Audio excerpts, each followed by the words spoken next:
Hi எல்லாருக்கும் வணக்கம்.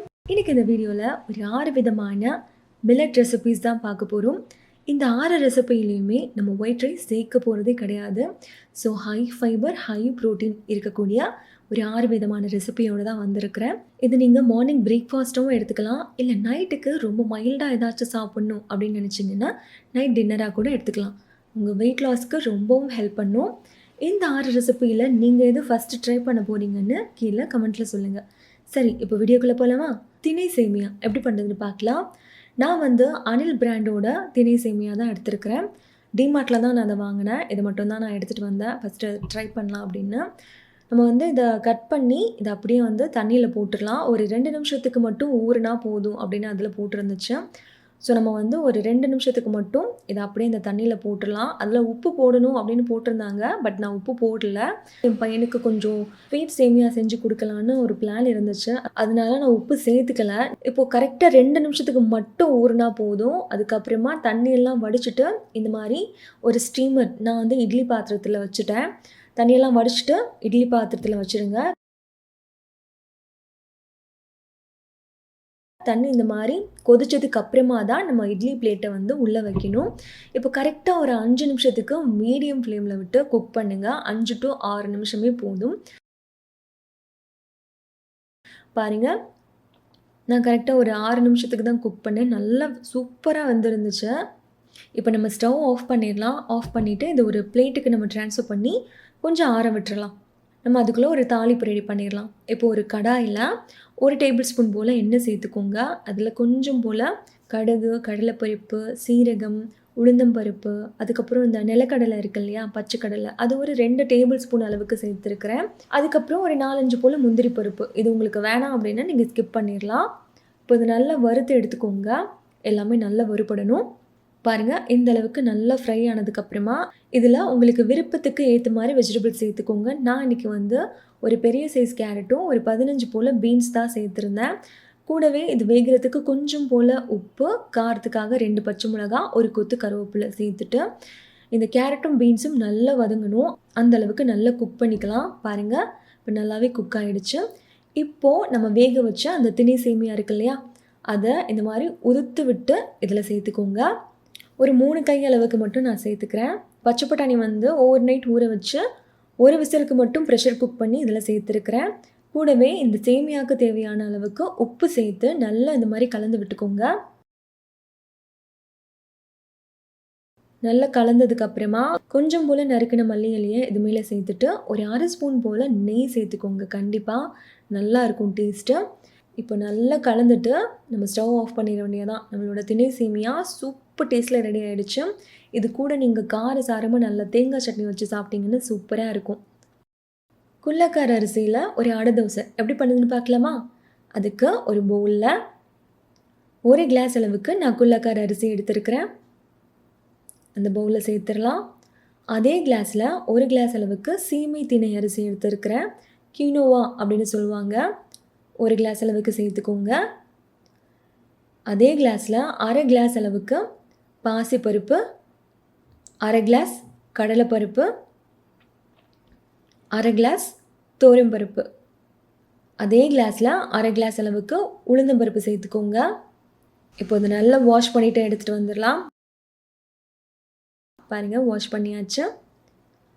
இப்போது தண்ணி சேர்த்து ஓவர் நைட் நம்ம ஊற வைக்க போகிறோம்.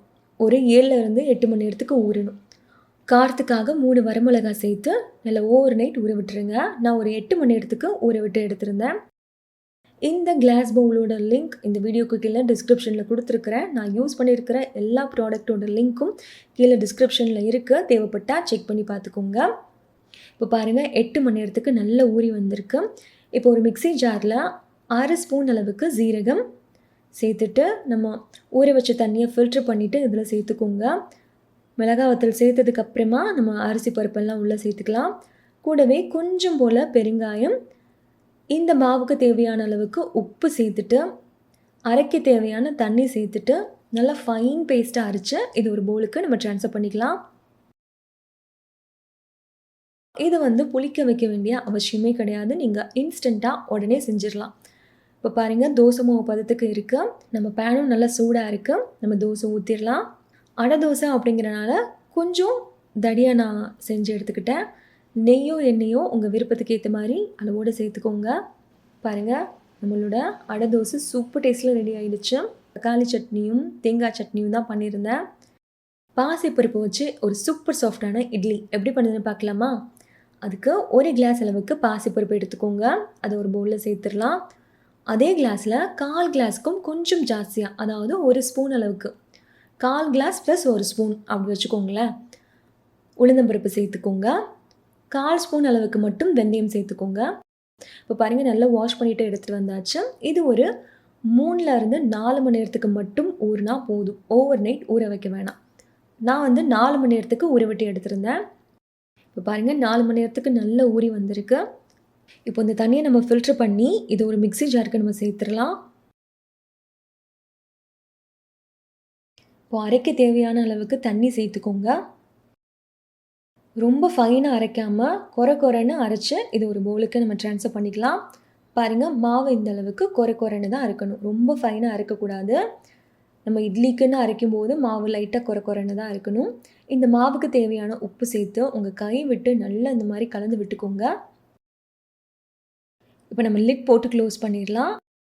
இந்த மாவு எனக்கு புளிச்சு வர்றதுக்கு ஒரு 7 மணி நேரம் போல் ஆச்சு. பாருங்கள், மாவு புளிச்சு வந்துருச்சு.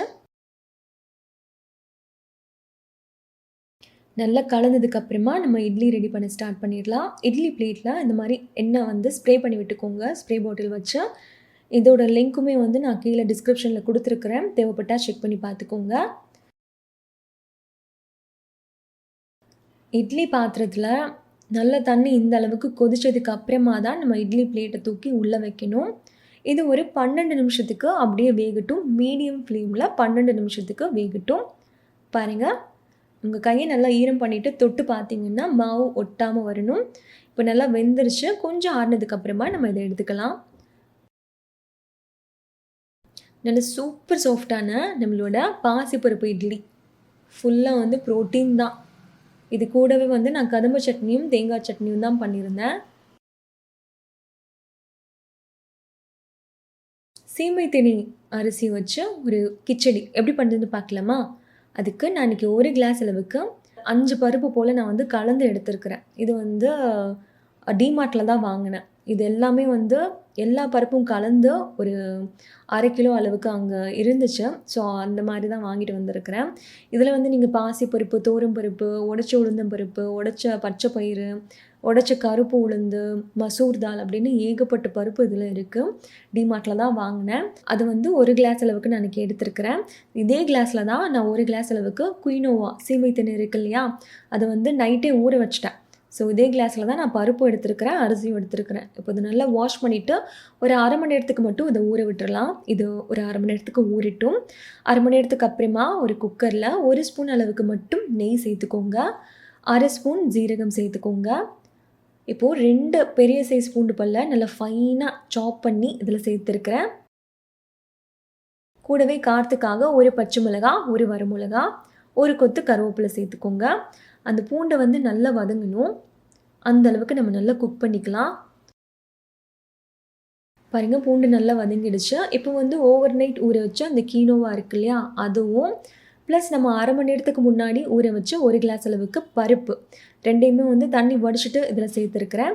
அரிசியும் பருப்பும் 2 கிளாஸ் அளவுக்கு எடுத்தேன். 2 கிளாஸ்க்கு 3 கிளாஸ் தண்ணி சேர்த்துக்கோங்க. கூடவே இதுக்கு தேவையான உப்பு, கொஞ்சம் போல் பெருங்காயம், ஒரு 1/4 ஸ்பூன் அளவுக்கு மட்டும் மஞ்சள் தூள் சேர்த்துக்கோங்க. இப்போ எல்லாத்தையும் நல்லா கலந்துட்டு உங்ககிட்ட மல்லி இலை இருந்தால் நல்லா ஃபைனாக சாப் பண்ணி இதில் சேர்த்துக்கோங்க. மீடியம் ஃப்ளேமில் ஒரு 4 விசிலுக்கு ப்ரெஷர் குக் பண்ணிட்டீங்கன்னா நம்மளோட கிச்சடி ரெடி ஆயிடும். ப்ரெஷர் இறங்குறதுக்குள்ள நம்ம ஒரு 200 கிராம் அளவுக்கு நான் இன்றைக்கி மஷ்ரூம் எடுத்துருக்கிறேன். மஷ்ரூம் ஃப்ரை தான் பண்ண போகிறோம். என்னோடய மஷ்ரூம் வந்து கொஞ்சம் கருப்பாக இருக்கிறனால நான் வந்து அந்த கால் அப்புறம் மேலே இருக்கிற ஸ்கின் எல்லாம் இந்த மாதிரி பீல் பண்ணிவிட்டு இந்த மாதிரி ஒயிட்டாக எடுத்துக்கிட்டேன். யூஸ்வலாக எனக்கு வந்து நல்லா தான் இருக்கும் க்ளீனாக. இன்றைக்கி எனக்கு வந்து அந்தளவுக்கு க்ளீனாக கிடைக்கல. அதனால் நான் நல்லா க்ளீன் பண்ணி எடுத்துட்டேன். நல்லா க்ளீன் பண்ணியாச்சு. குக்கர் ஓரமாக இருக்கட்டும். இப்போது ஸ்டவ்வில் ஒரு பேன் வச்சுக்கோங்க. அதில் ஒரு 1/2 ஸ்பூன் மட்டும் எண்ணெய் சேர்த்துக்கோங்க. நல்லா ஃபைனாக சாப் பண்ண 2 பல் பூண்டை இதில் சேர்த்துக்கோங்க. பூண்டு லைட்டாக வதங்கணும். அதோட கலர் வந்து சேஞ்ச் ஆகணும். சேஞ்ச் ஆனதுக்கப்புறமா நம்ம நல்லா க்ளீன் பண்ணி வச்சுருக்கிற அந்த மஷ்ரூமை அப்படியே இதில் சேர்த்துடலாம். நான் வந்து இன்றைக்கி கட் பண்ணல. காரத்துக்காக சில்லி ஃப்ளேக்ஸ் சேர்த்துருக்கிறேன், ஓரிகனோ சேர்த்துருக்கிறேன் ஃப்ளேவருக்காக. உங்ககிட்ட இது ரெண்டுமே இல்லைன்னா மிளகாத்தூளும் கரம் மசாலாவும் சேர்த்துக்கோங்க, சூப்பராக இருக்கும். கூடவே இதுக்கு தேவையான அளவுக்கு உப்பு சேர்த்து மஷ்ரூம்லேருந்து தண்ணி வெளியே விட்டு வரும். ஸோ அது வந்து நல்லா அந்த மாதிரி ட்ரையாக வரணும். அந்த அளவுக்கு நம்ம நல்லா குக் பண்ணி எடுத்தாச்சுன்னா நம்மளோட மஷ்ரூம் ஃப்ரை சூப்பராக ரெடி ஆயிரும். ரொம்ப சிம்பிள் தான், ஆனால் சூப்பர் டேஸ்ட்டில் இருக்கும். கண்டிப்பாக ட்ரை பண்ணி பாருங்கள். இந்த கிச்சடியோட அந்த மஷ்ரூம் வச்சு சாப்பிட்றதுக்கு அவ்வளோ சூப்பராக இருந்துச்சு. இதை வந்து நான் டின்னருக்கு தான் எடுத்துக்கிட்டேன். ரொம்ப மைல்டாக இருக்கும், வயிறும் வந்து நல்லா ஃபில்லிங்காக இருக்கும், ரொம்ப மைல்டாகவும் இருக்கும். மில்லட் வந்து நீங்கள் நைட் டின்னருக்கு எடுத்துக்க போகிறீங்கன்னா ஒரு 7 மணிக்குள்ளே உங்கள் டின்னரை முடிச்சிடுங்க. அதாவது நீங்கள் தூங்குறதுக்கு 3 மணி நேரத்துக்கு முன்னாடி சாப்பிட்டு முடிச்சிடுங்க. சாமை அரிசியில் வெந்தய தோசை எப்படி பண்ணுறதுன்னு பார்க்கலாமா? அதுக்கு ஒரு பவுலில் 1 கிளாஸ் அளவுக்கு நான் சாமை அரிசி எடுத்துருக்கிறேன். கூடவே 1/4 கிளாஸ் அளவுக்கு உளுந்தம்பருப்பு சேர்த்துக்கோங்க. நான் வந்து அவல், ரெட் அவல் எடுத்துருக்கிறேன். இது வந்து ஹை ஃபைபர் தான். நான் வந்து ஒரு 1/4 கிளாஸ், அதாவது 2 ஸ்பூன் தான் சேர்க்க போகிறேன். அதனால் வந்து எதுவும் ஆகாது. உங்களுக்கு இந்த ரெட் அவல் வேணாம், அவலே வேணாம் அப்படின்னா நீங்கள் ஸ்கிப் பண்ணிடலாம். ரெட் அவல் வந்து ஹை இன் ஃபைபர் தான், ஒன்றும் பிரச்சனை கிடையாது. நம்ம ஜஸ்ட்டு வந்து 2 ஸ்பூன் தான் சேர்க்குறோம், பயப்படவே வேணாம். 1 கிளாஸ் அளவுக்கு நம்ம அரிசி எடுத்தோம் இல்லையா, திணை அரிசி. ஸோ 1 டேபிள் ஸ்பூன் அளவுக்கு வெந்தயம் சேர்த்துக்கோங்க. 1 கிளாஸ்க்கு 1 ஸ்பூன் அளவுக்கு ரேஷியோ எடுத்துக்கோங்க. இப்போ இதை நல்லா வாஷ் பண்ணிவிட்டு இதுக்கு தேவையான அளவுக்கு தண்ணி சேர்த்து ஒரு 7லேருந்து 8 மணி நேரத்துக்கு நம்ம ஊற வச்சிடலாம். இது வந்து நல்லா ஊறணும். லிட் போட்டு க்ளோஸ் பண்ணிடலாம். நான் வந்து ஒரு 8 மணி நேரத்துக்கு ஊற விட்டு எடுத்திருந்தேன். பாருங்கள், நல்லா ஊறி வந்திருக்கு. இப்போ இந்த தண்ணியை நம்ம ஃபில்ட்ரு பண்ணிவிட்டு இதை அப்படியே ஒரு மிக்ஸி ஜாருக்கு நம்ம ட்ரான்ஸ்ஃபர் பண்ணிக்கலாம். இப்போ நல்லா அரைச்சி எடுத்துகிட்டு வந்துடுங்க. நல்லா ஃபைனாக அரைச்சி எடுத்துக்கோங்க.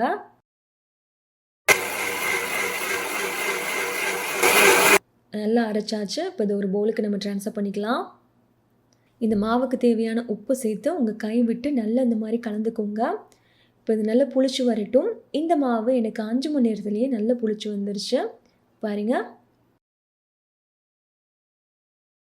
இப்போது மாவு வந்து நல்லா கெட்டியாக இருக்குது பாருங்களேன். ஸோ தோசை மாவு பதத்துக்கு நம்ம இதை ரெடி பண்ணி எடுத்துக்கலாம். மாவு வந்து சூப்பர் கெட்டியாக இருந்துச்சு. ஏன்னா நம்ம வெந்தயம் இதெல்லாம் வந்து ஜாஸ்தியாக சேர்த்துருக்கோம் இல்லையா, 1 டேபிள் ஸ்பூன் அளவுக்கு. ஸோ மாவு வந்து இந்த அளவுக்கு தான் கெட்டியாக இருக்கும்.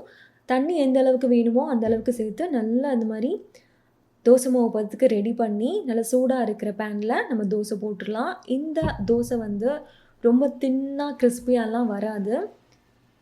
இந்த மாதிரி கொஞ்சம் ஊத்தாப்பம் ஷேப்பில் தான் வரும். ஆனால் டேஸ்ட்டு சூப்பராக இருக்கும். இது கூடவே வந்து உங்களுக்கு என்ன சட்னி பிடிக்குமோ அதை வச்சு சாப்பிடுங்க, அல்டிமேட்டாக இருக்கும்.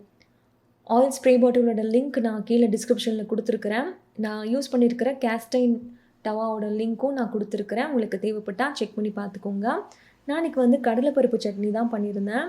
திணை அரிசியும் பச்சை கொண்டக்கடலையும் வச்சு ஒரு இட்லி எப்படி பண்ணுதுன்னு பார்க்கலாமா? அதுக்கு ஃபஸ்ட்டு ஒரு பவுலில் நான் வந்து 2 கிளாஸ் அளவுக்கு திணை அரிசி எடுத்துக்கிட்டேன். ஒரு பவுலில் நம்ம சேர்த்துடலாம். அதே கிளாஸில் 1 கிளாஸ் அளவுக்கு பச்சை கொண்டக்கடலை, எதுவுமே வந்து நான் டிமார்ட்டில் தான் வாங்கினேன். ஸோ இதை வச்சு நான் ஒரு ரெசிபி கூட ட்ரை பண்ணதில்லை. இதை வந்து நான் இப்போ தான் வந்து ஃபஸ்ட் டைம் பார்க்குறேன். நீங்கள் இதை யூஸ் பண்ணியிருக்கீங்களா அப்படின்னு கீழே கமெண்ட்டில் சொல்லுங்கள். ஸோ இதை வச்சு நம்ம ட்ரை பண்ணலாமேன்னு தான் வாங்கிட்டு வந்தேன். ஸோ அது வந்து 1 கிளாஸ் அளவுக்கு நான் சேர்த்துக்கிறேன். அதே கிளாஸில் 1/2 கிளாஸ்க்கும் கொஞ்சம் ஜாஸ்தியாக வந்து உளுந்தம்பருப்பு சேர்த்துக்கோங்க. ஏன்னா நம்ம மிக்சியில் அரைக்கிறனால கொஞ்சம் ஜாஸ்தியாக நம்ம சேர்த்துக்கிறோம். கூடவே 1/2 கிளாஸ் அளவுக்கு சிகப்பு அவல் சேர்த்துக்கோங்க. 1/4 ஸ்பூன் அளவுக்கு மட்டும் வெந்தயம் சேர்த்துக்கோங்க. இப்போ வந்து நம்ம இது எல்லாத்தையும் நல்லா வாஷ் பண்ணிவிட்டு எடுத்துகிட்டு வந்துடலாம். ஒரு 3-4 டைம் நல்லா வாஷ் பண்ணிவிட்டு எடுத்துகிட்டு வந்துடுங்க. இப்போது இது முங்குறதுக்கு தேவையான தண்ணி சேர்த்து நம்ம வந்து ஓவர் நைட் ஒரு 8லேருந்து 9 மணி நேரத்துக்கு நம்ம கண்டிப்பாக ஊற வைக்கணும். இப்போ இது இருக்கட்டும். இந்த லார்ஜ் மிக்சிங் பவுலோட லிங்க்கும் நான் கீழே டிஸ்கிரிப்ஷனில் கொடுத்துருக்குறேன். தேவைப்பட்டால் செக் பண்ணி பார்த்துக்கோங்க. பாருங்கள், நான் ஒரு 9 மணி நேரத்துக்கு ஊற விட்டுருந்தேன். நல்லா ஊறி வந்திருக்கு. அந்த கொண்டக்கடலையுமே நல்லா ஊறி வந்திருக்கு. இப்போ இந்த தண்ணியை ஃபில்ட்ரு பண்ணிவிட்டு இதை அப்படியே ஒரு மிக்ஸி ஜாருக்கு நம்ம ட்ரான்ஸ்ஃபர் பண்ணிக்கலாம். கூடவே அரைக்க தேவையான தண்ணி சேர்த்துக்கோங்க. நம்ம இட்லிக்கு அரைக்கிறனால ரொம்ப ஃபைனாக அரைக்கக்கூடாது. லைட்டாக கொர கொரன்னு ஒரு டெக்ஸ்சரில் தான் இருக்கணும். பாருங்கள், லைட்டாக கொர கொரன்னு இருக்கணும் இந்த அளவில். இப்போது இந்த மாவுக்கு தேவையான உப்பு சேர்த்துக்கோங்க. சேர்த்துட்டு உங்கள் கை விட்டு நல்லா மிக்ஸ் பண்ணி விட்டுக்கோங்க. நல்லா கலந்ததுக்கப்புறமா இது ஒரு லிட் போட்டு க்ளோஸ் பண்ணி வச்சிடலாம். இப்போ இந்த மாவு நல்லா புளிச்சு வரட்டும். எனக்கு இந்த மாவு புளிச்சு வர்றதுக்கு 4 மணி நேரம் தான் ஆச்சு. சீக்கிரமாகவே புளிச்சு வந்துருச்சு பாருங்கள். 4 மணி நேரத்துலேயே நல்லா புளிச்சு வந்துருச்சு. ஸோ நம்ம இப்போ நல்லா கலந்து விட்டுக்கலாம். கலந்ததுக்கப்புறமா ஒரு இட்லி பிளேட்டில் ஆயில் ஸ்ப்ரே பாட்டில் வச்சு நல்லா ஸ்ப்ரே பண்ணி விட்டுக்கோங்க. ஸ்ப்ரே பண்ணிவிட்டு நம்ம ரெடி பண்ண இட்லி மாவை இதில் சேர்த்துடலாம். இட்லி பாத்திரத்தில் தண்ணி நல்லா கொதிச்சிட்ருக்கு. நம்ம இட்லி பிளேட்டை தூக்கி உள்ளே வச்சிடலாம். ஒரு 12லேருந்து 13 நிமிஷத்துக்கு மீடியம் ஃப்ளேமில் விட்டு குக் பண்ணி எடுத்திங்கன்னா இட்லி வந்து நல்லா வெந்துடும். உங்கள் கையை நல்லா ஈரம் பண்ணிவிட்டு தொட்டு பாருங்கள். மாவு ஒட்டாமல் வருது. இட்லி வெந்துருச்சு. இது கொஞ்சம் ஆறினதுக்கப்புறமா நம்ம எடுத்துக்கலாம். இட்லி வந்து ஓரளவுக்கு ஆறிடுச்சு. எந்த அளவுக்கு நல்லா புசு புசுன்னு சூப்பர் சாஃப்டாக இருக்குது பாருங்களேன். நீங்கள் இந்த பச்சை கொண்டக்கடலை யூஸ் பண்ணியிருக்கீங்களான்னு கீழே கமெண்ட்டில் சொல்லுங்கள். இந்த பச்சை கொண்டக்கடலை வச்சு வேறு ஏதாச்சும் ரெசிபியும் நான் ட்ரை பண்ணுறேன்.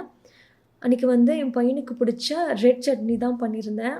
இந்த ரெசிபீஸ் உங்களுக்கு பிடிச்சிருந்தால் லைக் பண்ணுங்கள், ஷேர் பண்ணுங்கள். கோகிலா கிச்சன் சேனலுக்கு சப்ஸ்கிரைப் பண்ணுங்கள். நன்றி, வணக்கம்.